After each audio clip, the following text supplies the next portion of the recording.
இறையேசுவில் பிரியமான சகோதர சகோதரிகளே, இன்று நாம் திருவருகை காலத்தின் முதல் ஞாயிறை கொண்டாடுகிறோம்.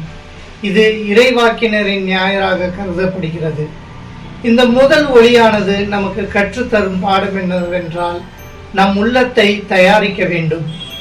எப்படி மக்கள் அனைவரும் ஆண்டவரின் வருகைக்காக தங்களே தயாரித்திருந்தார்களோ, நாமும் அதே போல நம் பாவங்களிலிருந்து விட்டுவிட்டு, உலக நாட்டங்களை விட்டுவிட்டு ஆண்டவரின் இரண்டாம் வருகைக்காக நம் உள்ளத்தை தயாரிக்கிறதற்காக இந்த முதல் ஒளி அழைக்கிறது.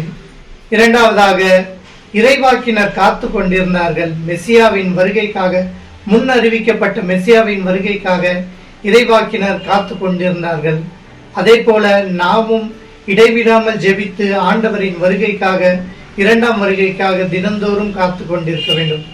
இந்த சுடரின் விளக்கம் என்னவென்று கேட்டால், இந்த சுடர் சிறியதாக இருந்தாலும் அந்த எதிர்நோக்கு, அந்த காத்திருப்பு நம்மிடையே இருக்கும்போது நாம் தவறுகளை குறைப்போம். நாம் எப்போது ஒரு விடியலுக்காக எதிர்நோக்கி காத்து கொண்டிருக்கிறோமோ அப்போது அங்கு தவறு குறையும். எனவே இறைவாக்கினரின் மெழுகுவர்த்தியை நாம் ஏற்றும் போது நம் பாவங்களிலிருந்து விட்டுவிட்டு, உலக நாட்டங்களை விட்டுவிட்டு, ஆண்டவர் இயேசு கிறிஸ்து முதல் முறையாக இந்த பூவுலகில் வந்தது போலவே அவரின் வருகைக்காக நம் உள்ளத்தை ஆயத்தமாக்கிக் கொள்வோம். அமைதியுடன் இந்த கிறிஸ்துமஸ் பண்டிகையை நாம் தயாரிப்போம்.